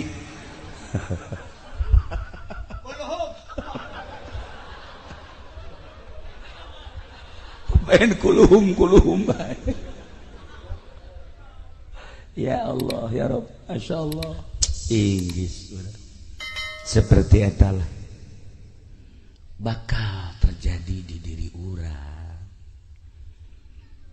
mantap jelema teh hayang masantren inget roh aing bakal berhadapan jeung Gusti Allah ngaji pesantren kan ku kolotna gampang dunia mah loba nu teu sakola ge sararugi geus diatur ku Gusti Allah ngaji sia ngaji Masya Allah nurut budak 10 tahun dikobong nanti pesantren samakna teu balik-balik jelema na mangalayang Masya Allah teu pernah ngaji 10 tahun ngan betah we di pondok sakitu ge geus jadi ahli sorga mondok ih sok bener sih saya betul percaya teu ngaji we geus jadi ahli sorga atuh gua mun ngaji Masya Allah teu pondok sebab naon atuh pondok makan jelema nangan ka majelis ka imam ka majelis ka pondok ka masjid ka majelis ka pondok atuh tah mah Allah hari tuh ya nah ku inget na aya alam itu sakumaha nu ku Kangjeng dicaritakeun rempan mondok sageusna mondok terus besa ala kadar cacarakan make sageusna make kajul teuing bajudoran ku kumaha ge hasil masantren mah ujung-ujungna tetep bae inget ka Gusti Allah loba anu tadi nama santren balik jadi calo loba nu bebeja kakula nu kuari hirup keneh ge mantan calo loba tapi nyana merenung bae kieu bae cekna aing mondok sebenarnya mah baheula 15 tahun kok iya aing jadi babaturan jeung lurah kunaon haju aing jadi calo cekna mending mun sugih jantai gas geusan aing mah jadi calona ditinggalkeun lurah langsung balik ka imah cek pamajikanna kok lain deui kuari mah aing deuk nyai kuari mah gitu lain nyai kitu pan ieu dapur ulah mikiran dapur geus pokona mah ngaji waduh sok jasa teu percayaan pamajikanna mah teu percaya bari hirup keneh mun dibejakeun ngaranna sok ngaji we ka Cilongok kitab di teangan deui punya mana ye kitab aya kabeneran geus ku geget kitabna bawa deh ku jana ka Cilongok bang ngaji dihareup we nyana dari nundutan kita aja ku kula bari bari ngaji lah cek nyana jadi calo geus cek nyana sugih henteu cek mending ngaji bae lah ujung-ujungna ku hari ngaji bae Masya Allah haji berkah deh cek pemajikanna keur jadi calo ku hari cenah nyai jangan jadi kiai cek nyana teh ya nyenahin tarariis datang ke dapur get tariis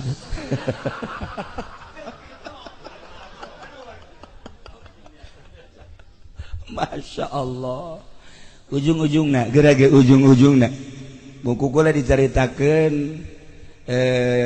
nu baru ke pasantren aya anu jadi ustad doang boga majelis taklim loba nu tadi nama santren aju ku hari andieup loba ta santri mah ujung-ujungna mah hampir husnul khotimah bae beureun eta tapak di pondok ngadapang urut ngadenge-ngadengikeun terus milu teu bisa nageh jang diri nama aya tama santren dek ka mana tuh orang jadi balik ka ditu deh iyalah jelema lamun percaya maot percaya teu percaya aya jadah ge kayakinan mah jadulurna ge pararae saenggeus da percaya maot bahwa di jero kubur teh bakal aya pertanyaan saenggeus da aya pertanyaan bisa ngajawab apa henteu lamun direnung encan engke bakal aya mauqif engke aya mizan engke bakal aya jembatan siratal mustaqim moal bisa ka sorga tanpa jembatan siratal mustaqim renungkeun coba ge eta pasti hate letikna duh heuy aing mondok bae lah loba nu ka Cilongok ge kiai cenah kula dek mondok bae kumaha kiai bae bekal teu mah wajiban atuh jadi kiai ieu lalakon teh jadi nyedekeun ka aing kabeh. Oh masalah sih, endek. Oh masalah. Nah, seperti etalah nu bakal kajadian. Roh urang nu bakal berhadapan jeung Allah. Ketika asup ka jero kuburan, anu ku urang sok dicaritakeun nya sempit, nya poek, nya sepi. Ternyata lain di kuburan teh horenganan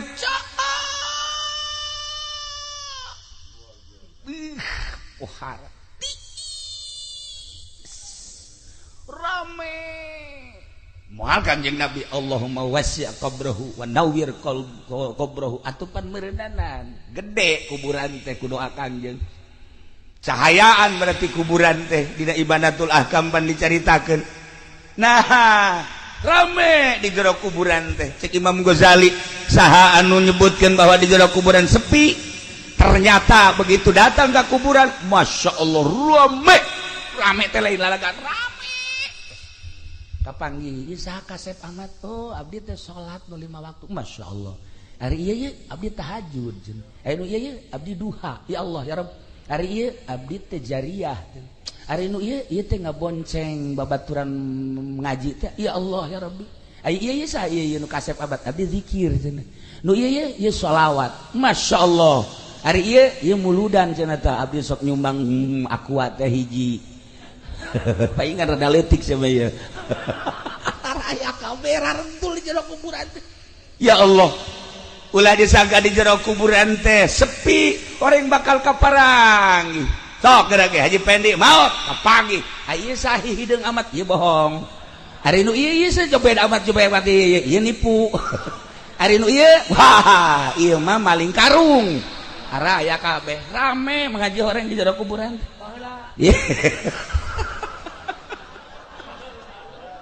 araya kabeh di jero kuburan Masya Allah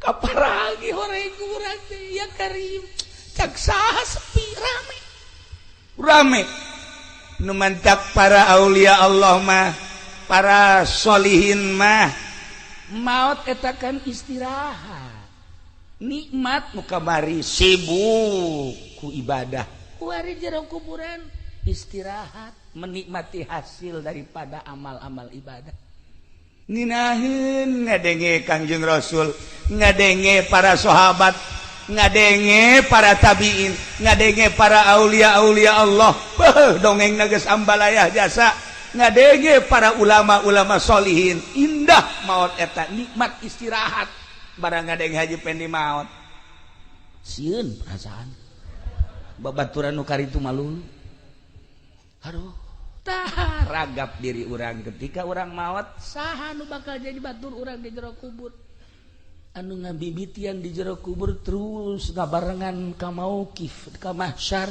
anu bakal bareng terus ketika ditimbang amal nu bakal bareng nyebrang di jembatan Siratal Mustaqim saha batur urang apakah balak genep nu bakal bae nayus ya tah iya batak Kangjeng Nabi ditaros ketika Kangjeng Nabi nyarioskeun alam bako alam kubur terus alam mahsyar sahabat kabeh rimbasak aya nu naros ka Kangjeng ya Rasulullah aya manfaatna henteu sih urang lamun ngabatur jeung nu soleh cik Kangjeng Rasul atuh di dunia bae lamun di dunia babaturan jeung nu soleh aya teu manfaatna iya tuh kan tenan cik para sahabat di dunia lamun ngabatur jeung nu soleh nikmat perasaan mun urang boga babaturan nu soleh solehna di bidang ilmu urang nanya naon bae dibere tilok dipelit-pelit urang babaturan jeung nu soleh di bidang dunia nyana aya duniana urang minta bantuan tara dipelit-pelit urang minta bantuan ka haji pengen di hati cek jana teh sia datangna ka dieu minta bantuan bae aing dibantuaneun sia asalna nyeri perasaan tah eta mah toleh nu geus ngaranna teh beda aya sod aya to tah mun babaturan nu soleh selalu ngangeunahkeun nyana gagah urang lemah ketika urang minta bantuan kanu gagahna soleh kakus uruskan kos kitu bae geus tanggung jawab sia mah tenang bae urang memehna naon geus senang bae ngeunaheun boga babaturan soleh dijabarkeun lah ku Kangjeng Nabi sakumaha di dunia urang babaturan boga babaturan nu soleh aya mangpaatna atuh di akhirat ge sarua mantap kabeh kaharareup sahabat aya naon sa Kangjeng Rasul kok kaharareup abdi mah aya ngabatur jeung tuan bae abeh di akhirat ngeunahkeun cek kabana bae abdi mah deuk jeung tuan bae kajen teuing kuku bahage sebab ucapan tuan engke bakal terbukti di akhirat abdi mah kajen kuku bahage deuk jeung tuan bae tidinya cek Kangjeng Rasul henteu kudu jeung kula geus puguh cek Kangjeng Rasul insyaallah saha bae oge boro nu kazamanan kuari anu henteu kazamanan dia terus datang ka tahun 2018 wow atuh di syafaatan bae cek Kangjeng Rasul kuari mah pilih bae tah para sahabat anu kira-kira soleh saha kira-kira sok kadinya Kangjeng Nabi na ngaleos kabeh karumpul ka Sina Abu Bakar Siddiq ngariung cak Abu Bakar nanaonan dia kami mah hayang jeung tuan bae iya tuh itu pan aya Sina Umar aya sesuatu henteu iman nu geus kanyawan Umar mah galak dina teh cak Umar nanaonan sia kabeh ngariung jeung Sina Abu Bakar Siddiq kami bang hayang bareng bae jeung tuan sebab ucapan Kangjeng Rasul seperti eta diriung-riung ka mana bae Sina Abu Bakar Siddiq lantaran lain di dunia engke di akhirat manfaatna. Nah, lamun kuari urang boga batur anu soleh, kemudian ke di akhirat deuk saha deui urang minta tulung, jaka si eta mamanya teuing. Nya nagari weuheun. Urang minta tulung aja tulungan boro-boro jang sia. Aing ge ieu dirante. Waduh, pan eta ngeri urang gos gitu. Nah, inilah keistimewaan ucapan Kangjeng Nabi Muhammad sallallahu alaihi wasallam. Sok teangan pibaturan urang nu soleh ulah jang di dunia jang engke di akhirat di dunia malah gampang di akhirat dan mantap teangan kuari minimal haji soleh gitu talah eta nu ngaranna soleh aya di Cilongok ge ngaranna soleh tapi main gapleh bae tuh barang di dieu KTP na urang rimpak sia dulur Kipuloli deh gitulah para jamaah kaum muslimin wal muslimat rahimakumullah. Nah, hati-hati urang hirup ulah eleh ku hewan-hewan.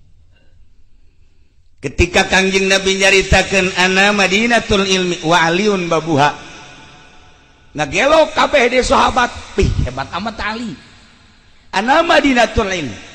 Kula gudang ilmu wa Aliun babuha. Teu kudu nanya ka kula cek Kangjeng Nabi, tah minantu kula.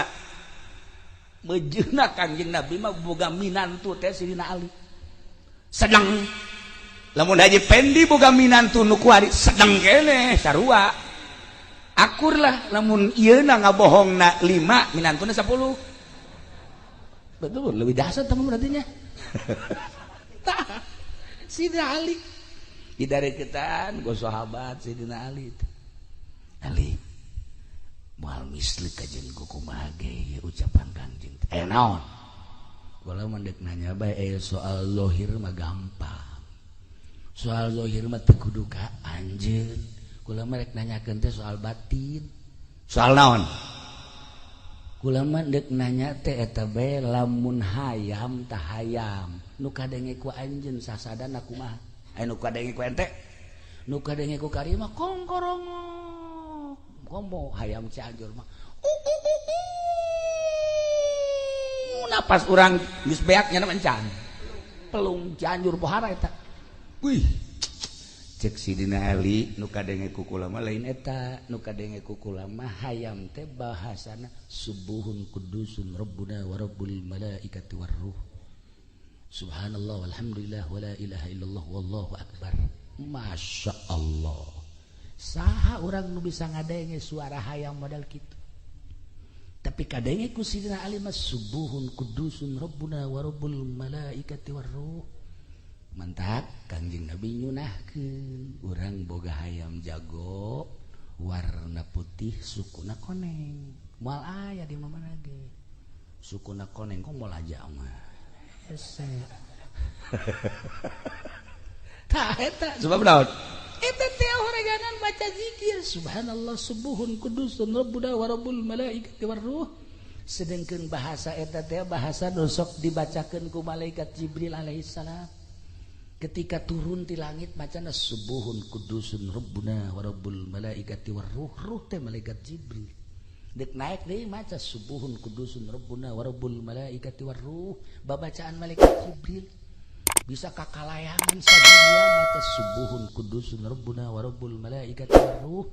Hayam jago babacaanana eta. Baca coba ku Haji Pendi. Subuhun kudusun rabbuna wa rabbul malaikati war ruh. Keur naik mobil nabrak. Aneh aing mah nya. Heueuh aneh. Lain salah babacaanana. Sungutna meureun nya. Heueuh sungutna ieu. Teu akur jeung kolbu. Jadi ceplakna teu akur jeung tapak. Ih, ulah kigituanan. Kawehan. Ieu subuhun kudus. Masya Allah karim. Itu bahasa hayam.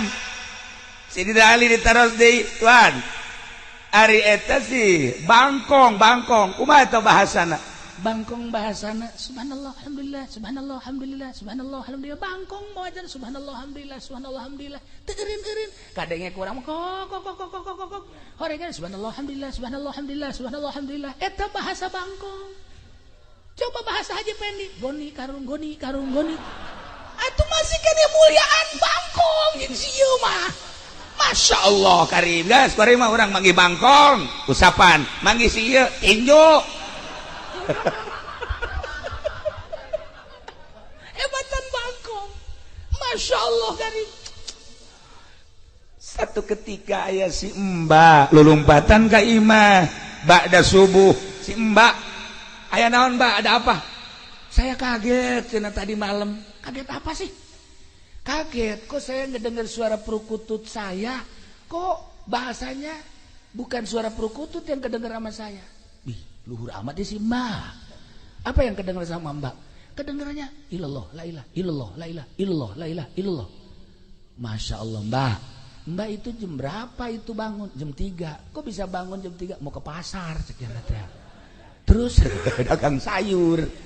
Terus itu Mbak bisa mendengar gitu. Emang suka ibadah apa? Saya mandi dulu, setelah mandi sholat tahajud. Setelah tahajud baru saya ke pasar. Begitu saya kalau mau ke pasar. Masya Allah tuh palingan bisa ngadenge. Itu jatuh pernah yang ngadenge tisia kos gitu. Betul, kata hebatan si Mbak daripada tukang karung mah. Artinya mah hudang malah nu dihandap leuwih ti heula hudangna. Oregangan. Masya Allah kasih Mbak bisa dibukakan hijab ukusnya Allah meureun nol hatena di Cilongok eta. Kula kaget eta kasih Mbak. Ya Allah ya Rabb, horenganan hudang, mandi, wudu, tahajud, beres terus berangkat jam 3 ka pasar. satu ketika ngadenge suara perukutuna seperti eta sarua jeung nu dijabarkeun ku Sayyidina Ali karramallahu wajah. Ana Madinatul Ilm wa Aliun babuha. Pohara. Nah. Iyalah lamun dicaritakeun hewan ditataan ku Sayyidina Ali. Bahasa onta, bahasa sapi, bahasa jamus, bahasa munding, bahasa berbagai hewan dijabarkeun ku Sayyidina Ali. Hebat amat eta Sayyidina Ali bisa nyahueun ka bahasa-bahasa hewan. Luar biasa eta Sayyidina Ali. Masya Allah. Nu mantak wajar lamun terus bae urang ngahadiahan Abu Bakar, Umar, Utsman, Ali. Abu Bakar, Umar, Utsman, Ali. Horenganan kos kitu. Atupan sieu mun maot anakna ge wallahu alam hadiah wallah henteu. Anakna misalnya itu bapak udah meninggal, biarin aja. Enggak tuh lu jarang. Dah, lagi hidupnya juga begitu. Ulah sampaikeun ka kitu tak. Tanamkan coba rasa kecintaan anak terhadap urang. Abeh ketika urang geus ngagojod di jero kubur, anak bisa hadiah ka urang. Anak bisa ngiriman teu butuheun jeruk. Anu di kuburan mah butuheun ge Fatihah, doa, Quran. Cenah ieu loba jeruk, niat hadiahna ieu kabeh kadaharan ganjaranna jang ahli kubur. Ya Allah, ya Rabbi. Tuh, seperti etalah. Mantap kula begitu zarah ka Habib Lutfi, do. Aju ngobrol di luhur. Duaan. Cekanya jongeng kieu cak Habib Lutfi itu. Dulu ada seorang santri ziarah ke kuburan. Begitu ziarah sering di situ. Enggak ada kerasanya. Ziarah kok enggak ada kerasanya? Bebeja tah ka guruna. Begitu bebeja ka guruna. Saya ziarah udah berapa lama ke makam itu, tapi enggak ada kerasanya. Tuan guru ini bagaimana? Ziarah kemana? Ke makam yang di sono. Atau kenapa ziarah ke situ? Emang kenapa? Itu mah garong. Kenapa dijarahin? Tah, si hade tah. Urang bisi salah zarah. Horenganan jerona garong. Kuari kan loba nu maruncul. Mantak kula harita ngalarang aya kuburan anyar dijarahan ulah bisi garong. Atuh cenah dijarahan mah garong ge teu naon. Lain teu naon kitu ulah bisi salah tekad. Oh, aya baheula hiji kuburan rame dijarahan. Kuncena ge datang ka sugih. Kuncena sugih lantaran nu zarahna loba jasa. Boga anaknya na hiji-hiji da lalaki. Kulantaran nyanda deudeuh jasa ka anak, nyana ka anakna ceng masantren bae nya. Kana ka daerah anu baheula masantren teh dibekelan, terus dibekelan himar. Tah ieu jang paranti di pondok berangkat nyana ka ditu. Pertengahan jalan himarna kurang parah paeh. Begitu paeh bingung nyana, waduh ya himar hiji kendaraan paeh. Ieu wasiat di kolot, kubur dikubur ku jana. Karunya jasa ka himar. Geus dikubur, disiram terus nyana kieu beung ngahuleum. Aya ta urang dinya. Emang ieu sanu paeh? Ahli ibadah sakieu. Wah, ahli ibadah muhun sakieu teh. Atuh cara urang zarah mangga dizarahkeun teh ku anakna. Zarahkeun la hadrati ahli ibadah al-Fatihah. Milu nya bebeja teh eta aya ahli ibadah di ditu maot ieu urang zarah dizarahan nyana jadi kuncena teh terjadi masantrena Masya Allah terus bae nya mah jadi kuncen deui di dinya kasedot beuti bapana nu biasa zarah ka kuburan nu sok dizarahan ku bapana teh ya ngagelok kuari ka dinya bapana ge kaget kok nu zarah jadi sepi cak keneh aya kabar di anu cenah rame jasa. Begitu datang ka ditu nya hayang nyaho kuburan saha ieu cak bapana. Waduh, asep jadi kurang ya asep. Masya Allah datang gadinya barang di deuleu kuncen aja mah ajaib anak aing. Masya Allah sia ieu jadi kuncen. Oh, teu jadi masantren. Henteu emang kunaon? Himar bae bah. Aju dikubur di depan loba nu zarah. Kukula di bejaan ahli ibadah. Masya Allah bisaan sia. Nyebutkan bisaan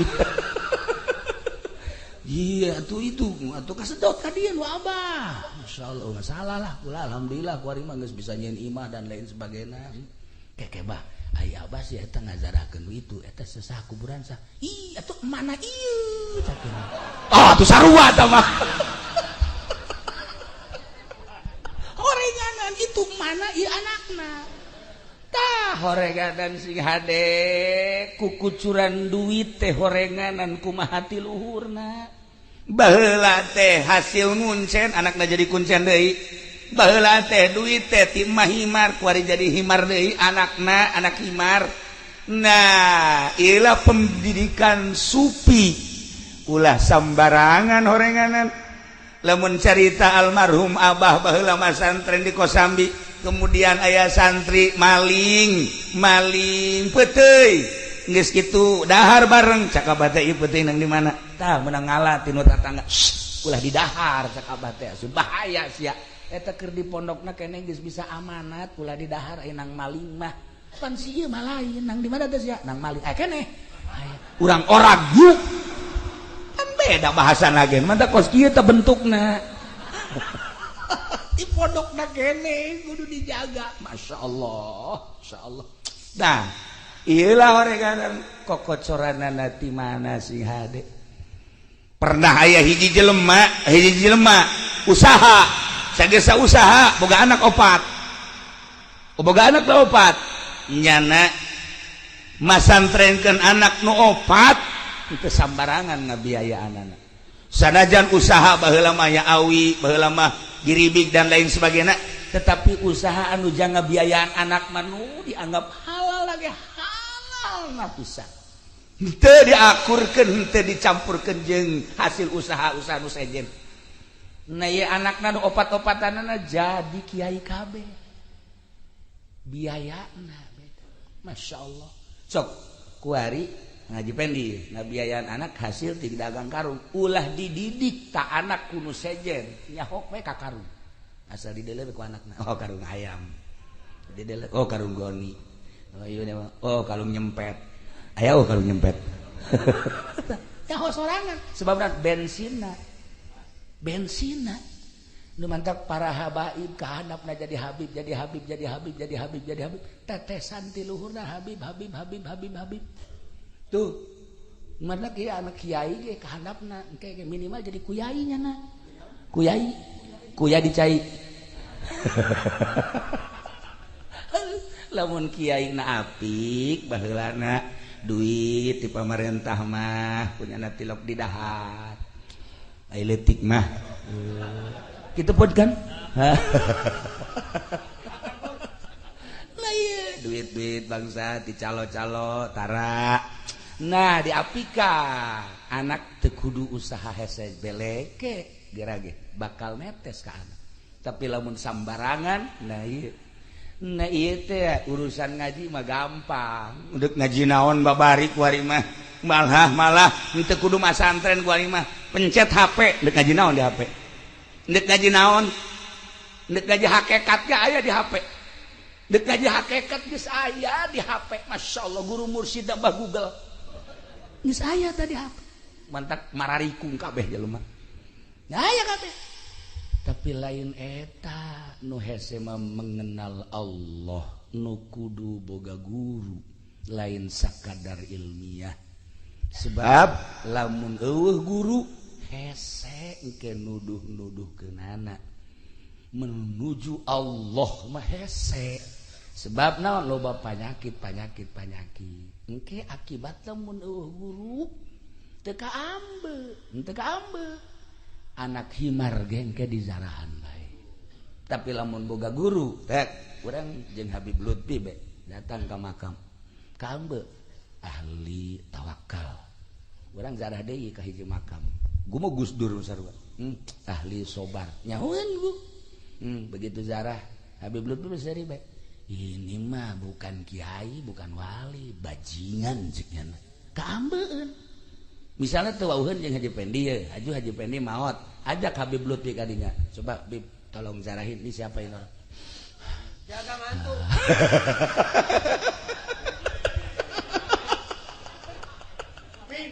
bakal kaambe ku ahlina. Nah, iyalah ahli-ahli Allah bakal ngambe karena kehakikatan, karena kemarifatan apaleun. Ulah salah, urang dek ngaji naon? Aya fan-fanna, aya guru-guruna. Ketika urang dek mengenal Allah, ulah sambarangan kudu ka ahlina. Itulah para jamaah kaum muslimin wal muslimat rahimakumullah, ketika orang wow jeung Allah indah, ulah engke di akhirat, di dunia dongeng-dongengna, ketika orang ngalobakeun zikir hatta yamtaziza, sehingga ngahiji bilahmihi wa dammihi, teureun-eureun urang zikir la ilaha illallah, la ilaha illallah, la ilaha illallah, la ilaha illallah. Emang eta la ilaha illallah atawa sholawat? Maca sholawat urang bakal ngahiji jeung daging urang, bakal ngahiji jeung getih urang.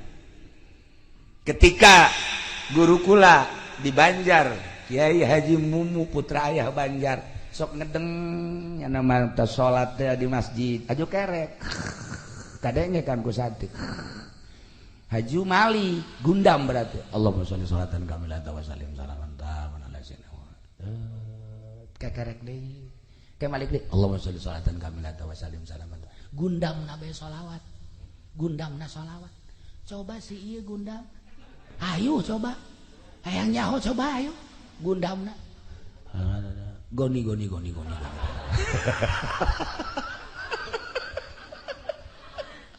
Kabawa gundam. Ahli zikir. Gundamna pasti zikir. Mal dibejakeun seorang kiai ahli ukudul juman, mal dibejakeun hirup keneh masalahna katabrak nya dak begitu katabrak masuk rumah sakit Bandung diimpus lah jana kieu beta si kiai teh kula galayat jeung guru kula ti Garut kadinya begitu galayat kan teu nyaho naon eta nya maca nazaman wa mabinal qaidil muqarrarah idza atatakiratun muqarrarah eta kan kudu juman masyaallah karim eta orang-orangan gundamna bae make kudu juman coba sih ya hayu coba salian ti goni-gonian ge pasti ge juri gundamna kudu juman kula gide bae ya Allah ya Rabbi berarti nu aya di benak hate eta teh kudu juman. Nah iyalah hatta yamtaziza, ketika zikir terus-terusan bakal ngahiji bilahmihi wa dammihi. Atuh malaikat ge seungiteun seungit zikir nu ieu seungit sholawat ya kari. Nah ieulah nu bakal beranian ketika maot di jero kuburnya bisaeun ngajawab pertanyaan malaikat. Nah, loba jasa ahli-ahli Allah anu ditanya, "Man rabbuka?" Ditanya segala rupa. Ji, cek malaikat kok. "Man rabbuka?" Tuh ditanyain mah. Ji, pan begitu itu ditanya. Kaget dia lagi. Ieu kan tugas sakjana. "Man rabbuka?" Bejakeun ka Gusti Allah. Ana inda zanni abdi bi. Cak Gusti Allah kumaha sangkaan hamba kaula terhadap kula. Aing geus boga sangka bahwa aing teh ya ieu teh salamet kajen kumaha ge. Ketika roh keluar boga sangka 100% salamet tina pertanyaan, maka ditanya-tanya. Cek malaikat kok kieu amat sih. Laporan malaikat Gusti, aya hamba Gusti ditanyana kos kitu amat sih. Mondok dong. Dan lain-lain sebagai dages puguh Imam Sibaweh, Masya Allah karim. Sidina Umar kan tidak satu riwayat begitu ditanya, "Man rabbuka?" Malaikat emang can kenal Umar ya. Ya Umar. Setan geus sieun ka Umar. Maka ditanya-tanya segala, hampura mar. Satu riwayat seperti eta. Ya Allah ya Rabb, anu cinta ka Tuhan si Abdul Qadir. Man rabbuka? Abdul Qadir, cacak-cacak Abdul Qadir bae pakai jawaban salamet atuh komo ka Kangjeng Nabi. Man rabbuka? Muhammad. Wa man nabiyuka? Muhammad. Wa ma imamuka? Muhammad. Atuh ka Abdul Qadir bae cinta salamet atuh komo ka Kangjeng Nabi. Meureun malaikat deh. Kok ieu jawabanna Muhammad kabeh sih? Tanya. Nah, Haji Pedi. Man rabbuka? Muhammad. Muhammad mana sih ya? Ya, cilakas ya. Muhammad emang itu nyaho. Nah, ieu kampak ya.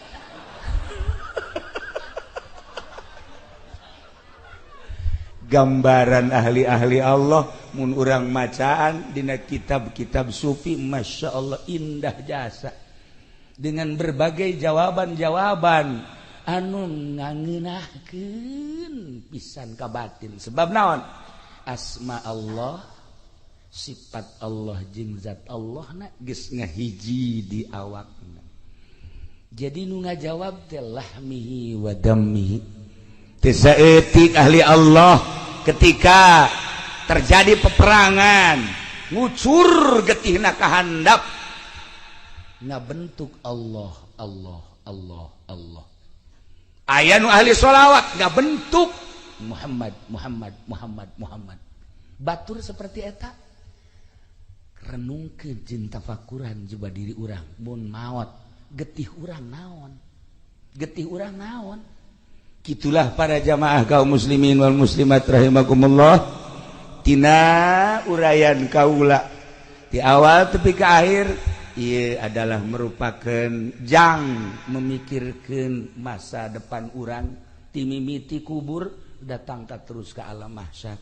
Sing hade tetesan-tetesan sakumaha tadi kaambeun horeng ku malaikat oge ku ahli-ahli Allah kaambe ulah salah zarah urang sing hade besi anak himar di jarahan ku urang ya, besi bajidor di jarahan ku urang. Tanyakeun geura ka ahlina sebab kaambeun ku ahlina mah boro-boro geus maot hirup keneh kieu ge kaambe. Kaambe kaambe lamun Ki Hairun liwat di Jati ti Ledu ka Cilongok nyana digelam kieu be kaambe. Aya anu boga naon kitu ngaran, aya anu boga teluh cak nyana kaambeun dan lain-lain sebagainya ku ahli Allah selalu kaambe ngan teu meudang nyaritakeun. Geus urang lempengkeun kuari hate urang jeung kayakinan urang eueuh pangeran nu wajib disembah kecuali Allah. Allah anu ngatur sagala-galana. Yuk urang mun tayang sagala rupana ka Gusti Allah, menta ka Gusti Allah jah hakikat mah kabeh ge ti Gusti Allah, menta dimantepkeun keyakinan urang ka Gusti Allah sehingga dosa-dosa urang dihampura ku Gusti Allah, amal-amal bagus urang ditarima ku Gusti Allah, terutama nu kuari di hawalan mudah-mudahan dihampura sakabeh dosana, dilegakeun di kuburanana, dicaangkeun di kuburanana, dibere kanikmatan ku Gusti Allah di jero kuburanana. Urang nu aya di dia mudah-mudahan husnul khotimah bi barakati umil Quran. Al-Fatihah.